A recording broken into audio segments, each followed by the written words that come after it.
홍명보 감독의 축구 철학과 논란에 대한 분석. 홍명보 감독은 한국 축구계의 전설적인 인물로 꼽히지만 그의 감독 시절에는 여러 논란과 비판에 직면했습니다. 특히 2014년 브라질 월드컵을 앞두고 위리축구라는 비난을 받았습니다. 이는 그의 선수 기용 방식이 능력보다는 개인적인 친분이나 과거의 인연에 기반한다는 지적이었습니다. 홍명보 감독은 자신의 철학에 대해 강한 신념을 가지고 있었습니다. 그는 "나는 기본적으로 다른 사람들의 생각에 지배당하지 않는다고 말했습니다. 이러한 태도는 그의 리더십 스타일을 잘 보여줍니다.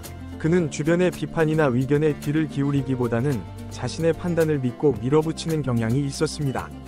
2014 월드컵 대표팀 선발 과정에서 홍명보 감독의 이러한 성향이 극명하게 드러났습니다. 특히 논란이 됐던 선수들은 정성용, 박주영, 윤석영이었습니다.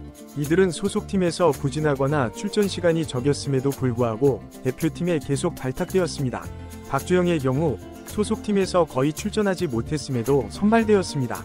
이는 홍명보 감독이 스스로 세웠던 소속팀에서 출전하지 못하는 선수는 뽑지 않는다는 원칙을 깨뜨린 것이었습니다. 이에 대한 비판이 거세지자 홍명보 감독은 K리그는 B급 리그라는 발언으로 대응해 더 큰 논란을 일으켰습니다. 윤석영 역시 논란의 중심에 섰습니다. 그는 월드컵 본선에서 모든 경기에 출전했지만 크로스 성공률 0%라는 부진한 성적을 기록했습니다. 이는 많은 축구 팬들의 실망을 샀고 위리축구에 대한 비판을 더욱 거세게 만들었습니다. 한편 박주호의 사례는 홍명보 감독의 선수 기용에 대한 의문을 더욱 증폭시켰습니다. 박주호는 당시 독일 분데스리가에서 좋은 활약을 펼치고 있었음에도 불구하고 최종 명단에서 제외되었습니다. 홍명보 감독은 그 이후로 박주호의 봉화지겸을 들었지만 같은 부상을 겪고 있던 다른 선수는 선발되었다는 점에서 일관성 없는 결정이라는 비판을 받았습니다. 더욱 아이러니한 것은 월드컵 직전 다른 선수의 부상으로 인해 박주호가 뒤늦게 대표팀에 합류했다는 점입니다.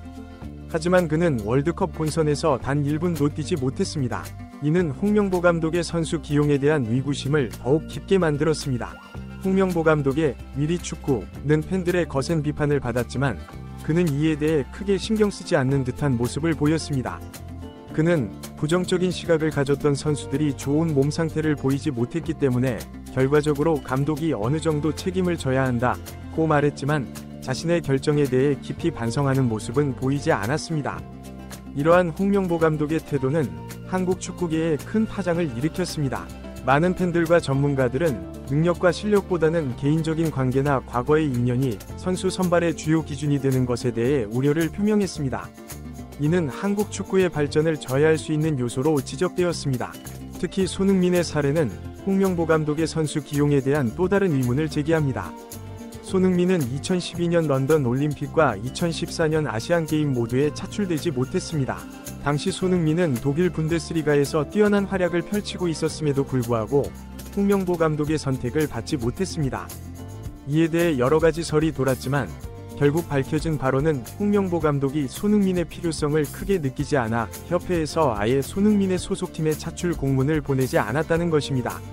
이는 당시 한창 성장하고 있던 젊은 선수에게는 큰 좌절감을 안겨주었을 것입니다. 더욱이 이 사건 이후 손흥민에 대한 일부 팬들의 오해와 비난이 이어졌습니다.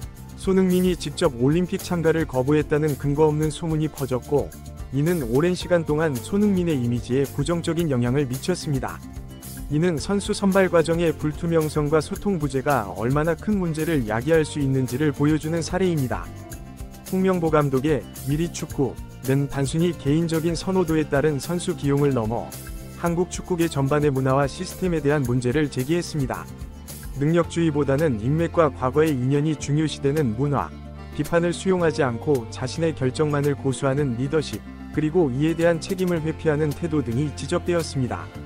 이러한 문제들은 단순히 홍명보 감독 개인의 문제를 넘어서 한국 축구계 전반에 만연해 있는 고질적인 문제점들을 드러냈습니다.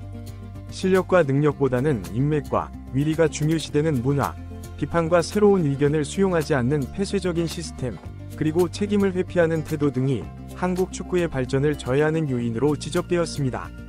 이러한 논란은 한국 축구의 미래에 대한 진지한 고민을 불러일으켰습니다. 과연 이러한 방식으로 한국 축구가 세계적인 수준으로 발전할 수 있을 것인가? 능력주의와 객관적인 평가 시스템, 그리고 투명하고 공정한 선수 선발 과정이 필요하다는 목소리가 높아졌습니다. 홍명보 감독의 사례는 한국 축구계에 큰 교훈을 남겼습니다. 감독의 권한과 책임, 선수 선발의 기준, 팬들과의 소통, 그리고 비판을 수용하는 자세 등에 대해 깊이 있는 성찰이 필요하다는 점을 일깨워 주었습니다. 이는 단순히 축구 기술의 향상뿐만 아니라 축구계 전반의 문화와 시스템의 개선이 필요하다는 것을 의미합니다. 결과적으로 홍명보 감독의 위리 축구 논란은 한국 축구의 발전을 위해 필요한 변화와 혁신에 대한 논의를 촉발시켰습니다. 이는 한국 축구가 더 높은 수준으로 도약하기 위해 반드시 거쳐야 할 과정이었다고 볼 수 있습니다. 앞으로 한국 축구는 이러한 경험을 바탕으로 더욱 투명하고 공정한 시스템을 구축하고 실력과 능력을 최우선으로 하는 문화를 만들어가야 할 것입니다. 또한 이러한 변화는 단순히 축구계에만 국한되는 것이 아니라 한국 사회 전반의 변화와도 맞물려 있습니다. 능력주의, 투명성, 책임감 등의 가치는 스포츠 분야를 넘어 사회 전반에서 요구되는 중요한 덕목들입니다. 따라서 축구계의 이러한 변화는 한국 사회 전체의 발전에도 긍정적인 영향을 미칠 수 있을 것입니다. 결론적으로 홍명보 감독의 위리 축구 논란은 한국 축구의 현주소를 돌아보고 미래의 방향성을 설정하는 데 중요한 계기가 되었습니다. 이를 통해 한국 축구는 더욱 성숙하고 발전된 모습으로 나아갈 수 있는 기회를 얻었습니다. 앞으로 한국 축구가 이러한 교훈을 바탕으로 어떻게 변화하고 발전해 나갈지 지켜보는 것도 매우 흥미로울 것입니다. 홍명보 감독의 위리 축구 논란은 한국 축구계에 큰 파장을 일으켰지만 동시에 중요한 변화의 계기가 되었습니다. 이 사건을 통해 한국 축구는 여러 가지 중요한 교훈을 얻을 수 있었습니다.